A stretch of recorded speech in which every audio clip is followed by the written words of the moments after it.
मंच पर बैठे हुए हमारे और आपके बेहद लोकप्रिय सांसद, सीडब्ल्यूसी मेंबर और मेरे लिए परम सम्मानित श्री तारिक अनवर जी, एआईसीसी के सचिव और मेरे गृह राज्य उत्तर प्रदेश में बड़ी शिद्दत से काम संभाल रहे भाई तौकीर आलम जी, आपके लोकप्रिय जिलाध्यक्ष श्री सुनील यादव जी, मोहनलाल अग्रवाल जी, बहुत बढ़िया मंच संचालन कर रहे और इतनी बढ़िया उर्दू बोल रहे हैं कि मुझे लखनऊ की बार बार याद आती है।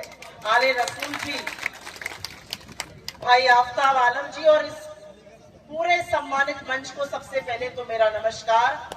और यहाँ पर आई हुई बेहद सम्मानित जनता को, मेरी बहनों को, मेरे भाइयों को और पितातुल बुजुर्गों को मेरा इस्तकबाल। आज बात शिक्षा पर करनी है तो जाहिर है कि बात युवा पर होगी, और अगर बात युवा पर होगी तो एक लाइन से शुरुआत करती हूँ। तलवारों की धारों पर इतिहास हमेशा बनता है, जिस ओर जवानी मुड़ती है उस ओर जमाना मुड़ता है। क्या बात है। बिहार जब चुनाव के मुहाने पर आकर खड़ा हुआ है तो जाहिर बात है कि बात बिहार की होगी, बात आपकी होगी, बात शिक्षा की होगी, बात स्वास्थ्य की होगी, बात रोजगार की होगी। और सामने वाला बात करना चाहता है हिंदू मुसलमान की, सामने वाला बात करना चाहता है नफरत की, सामने वाला बात करना चाहता है घृणा की। लेकिन हमने भी मन बना लिया है, इस बार बिहार में बात होगी आपकी, आपकी औलादों की, उनके भविष्य की, उनके रोजगार की, उनकी शिक्षा की, आपके स्वास्थ्य की, और उससे हम मुद्दा भटकने नहीं देंगे। ऐसा कार्यक्रम करीब 70 जगहों पर हो रहा है। और शिक्षा पर आगे बात करने से पहले मैं 2 मिनट आपको बताना चाहती हूँ। राहुल गांधी जी दरभंगा गए और दरभंगा में वो अंबेडकर छात्रावास में जाकर दलितों, पिछड़ों, अति पिछड़ों और प्रमुखता आदिवासी छात्रों से बात करना चाहते थे। उनकी गाड़ी को रोका गया, गेट पर ताले लगा दिए गए, पुलिस ने उसको छावनी बना दिया। राहुल गांधी जी रुके रहे और उसके बाद वो अपनी गाड़ी से उतरे और पैदल अंबेडकर छात्रावास पहुंचे। और नीतीश कुमार की और डबल इंजन की सरकार की हैसियत नहीं थी कि वो उन पर रोक सके। वो गए, वो छात्रों से मिले, उनसे बात की, और अब जो आगे की हम बात करेंगे वो बात कही। वो ऐसा क्यों कर रहे हैं? वो 3 प्रधानमंत्रियों के घर में पैदा हुए हैं। कोई कहता है चांदी का चम्मच लेकर मुंह में पैदा हुए हैं, और उसके बाद वो कन्याकुमारी से कश्मीर और मणिपुर से मुंबई इस देश की पैदल यात्रा क्यों कर रहे हैं? वो इसलिए कर रहे हैं क्योंकि हमारे मोहब्बत के इस देश को कुछ लोग नफरत की आग में झुलसाना चाहते हैं, और हम ऐसा नहीं होने देंगे। हम नफरत के बाजार में मोहब्बत की दुकानें खोल कर रहेंगे, और वही काम राहुल गांधी कर रहे हैं। और क्योंकि वो मोहब्बत की बात करते हैं, क्योंकि वो आपके हक की बात करते हैं, क्योंकि वो आपके हुकूक की बात करते हैं, वो लोगों की आंखों की किरकिरी बनते हैं। इस सत्ता को, इस सरकार को उनसे तकलीफ इसलिए है क्योंकि उनको पता है वो बहुत सारे लोगों को डरा सकते हैं, वो बहुत सारे लोगों को धमका सकते हैं, वो बहुत सारे लोगों के पास ईडी और इनकम टैक्स और सीबीआई भेजकर उनको बिठा सकते हैं। लेकिन वो जानते हैं कि जिस राहुल गांधी की नसों में इंदिरा गांधी जी का खून है, वो ना उनसे डरते हैं, ना धमकते हैं। शेर के कलेजे लेकर उनसे आंख में आंख डालकर आपके सवाल पूछते हैं, आपकी बात करते हैं, बिहार के हक की बात करते हैं। और ये बात करनी जरूरी है क्योंकि ये वही बिहार है जिसने मोहनदास करमचंद गांधी के महात्मा बनने के सफर को यही चंपारण से शुरू किया था। ये वही बिहार है जहां से क्रांति की शुरुआत होती है। ये वही बिहार है जिसको कवियों और महाकवियों ने तर्पण की, अर्पण की, त्याग की, तपस्या की भूमि कहा है। ये वही बिहार है, उसके बिहार को अपना हक देना पड़ेगा। 20 साल से सरकार है, 20 साल से मुख्यमंत्री है।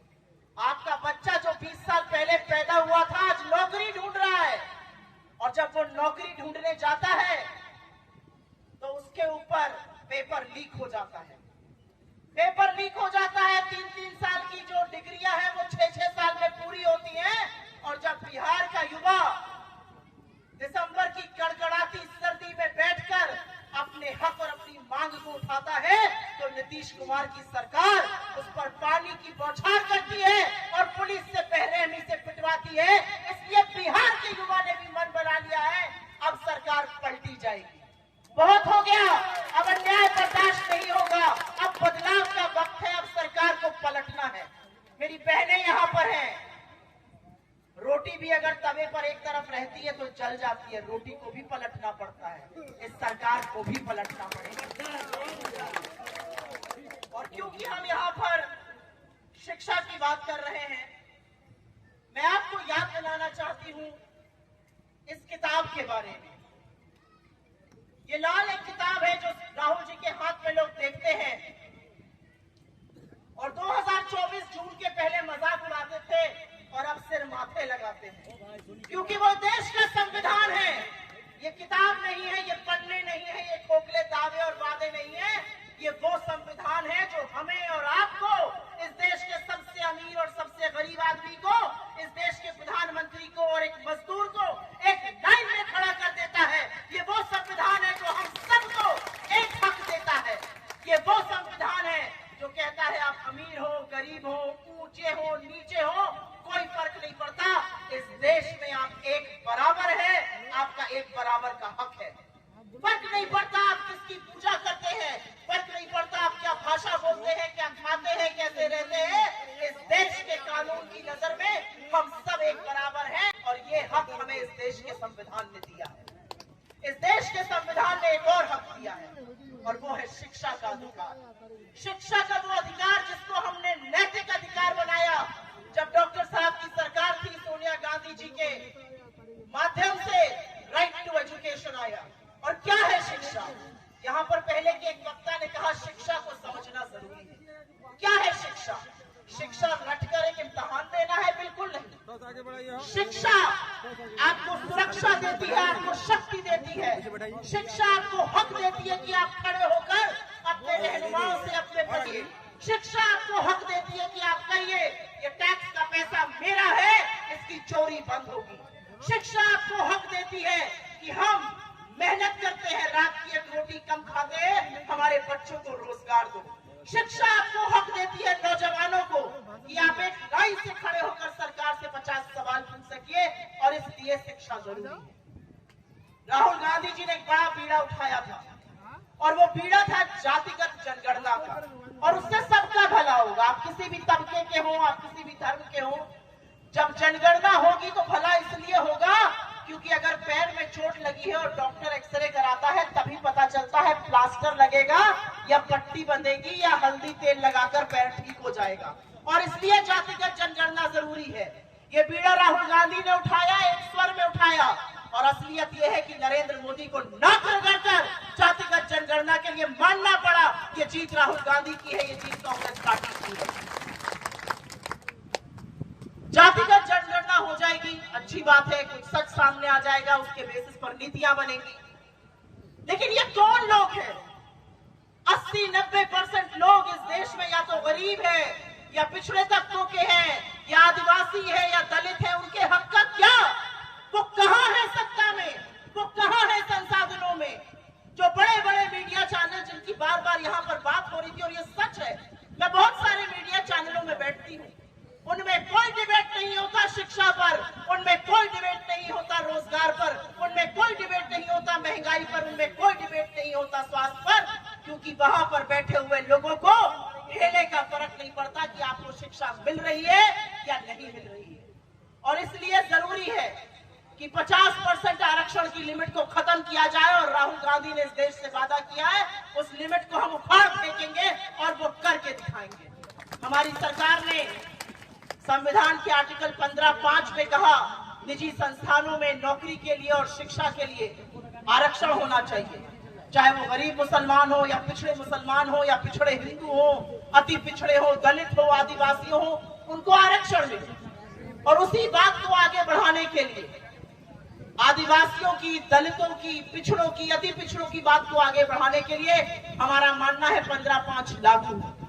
और बिहार की सरकार से सवाल पूछना है, 8,800 करोड़ रुपए का बजट आया दलितों के लिए, आदिवासियों के लिए, पिछड़ों के लिए, गरीबों के लिए। कहां गया वो बजट?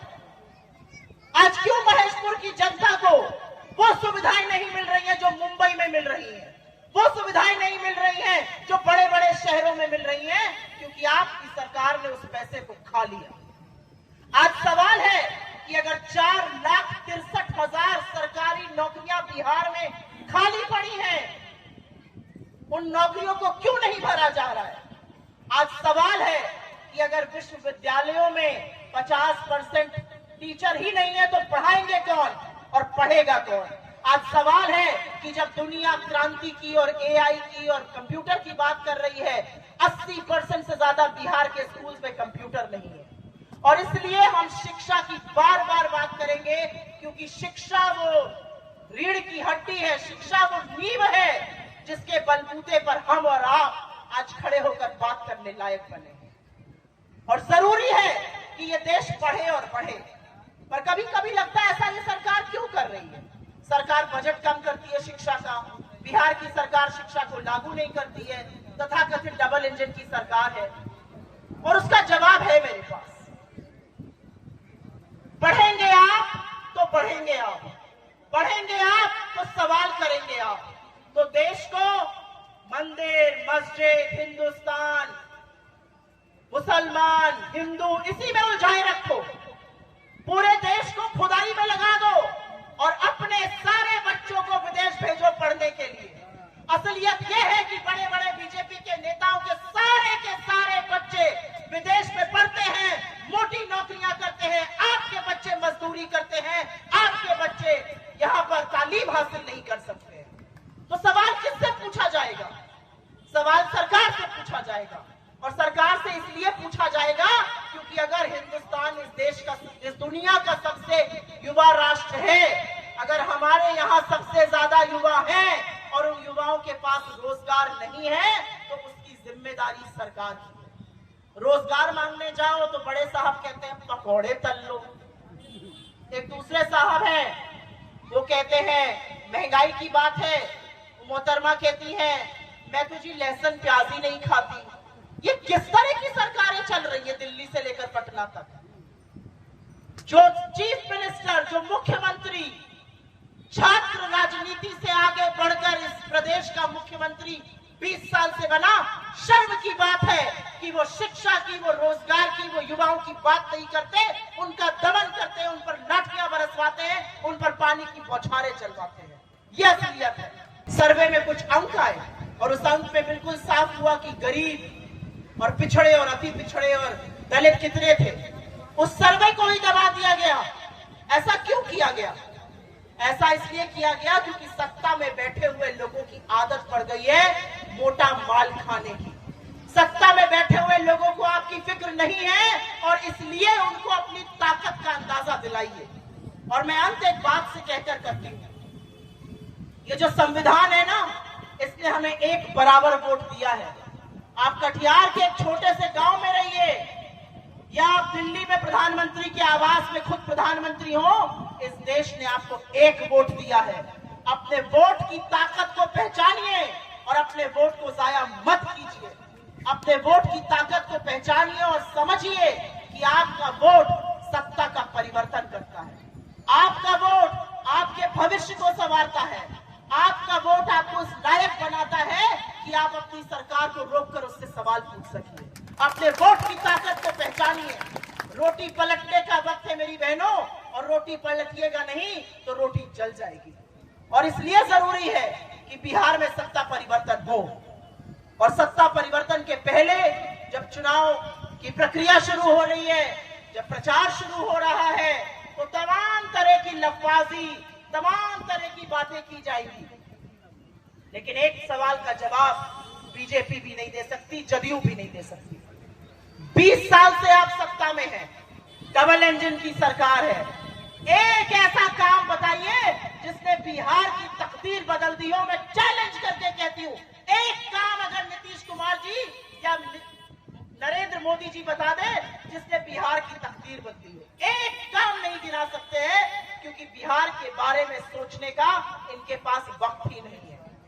इनका सारा वक्त मैं सत्ता में कैसे बने रहूं इसी में जाया होता है, और इसलिए आपकी जिम्मेदारी बढ़ जाती है। मैं अपने पुतातुल्य बुजुर्गों से, माओं से, बहनों से और खास तौर से यहाँ पर आए हुए युवाओं से कहना चाहती हूँ, बिहार ने मन बना लिया है। बिहार परिवर्तन करने वाला है। बिहार में बदलाव की बयार बह रही है। आपको उसका हिस्सा बनना है। उस बयार को आंधी और तूफान में आपको बदलना है, और वो काम सिर्फ और सिर्फ आप कर सकते हैं। आपको राहुल गांधी के हाथों को मजबूत बनाना है। आपको तारिक अनवर साहब को आपने चुनकर भेजा, उनकी आवाज को और बुलंद करना है। आपको यहाँ की सरकार बदलनी है, जिससे कि आपकी आने वाले दिन, आपके आने वाले बच्चों का भविष्य संवर सके। मैं बिहार की आज एक तस्वीर देख रही थी और उसी से कहकर अपनी बात का अंत करती हूं। और बिहार की धरती पर हूं तो दिनकर एक बड़े फेमस यहाँ के कवि हुए, उनकी एक लाइन है, तो रात समय के घर का धड़ धड़ नाद सुनो, सिंहासन खाली करो कि जनता आती है। शाम को 6:30 बजे अगर आप यहाँ खड़े होकर हमारी तारिक अनवर साहब की, कांग्रेस के तमाम नेताओं की बात सुन रहे हैं, तो मुझे पता है कि आपने भी परिवर्तन का मन बना लिया है। एक बार जोर से दोनों हाथ उठाकर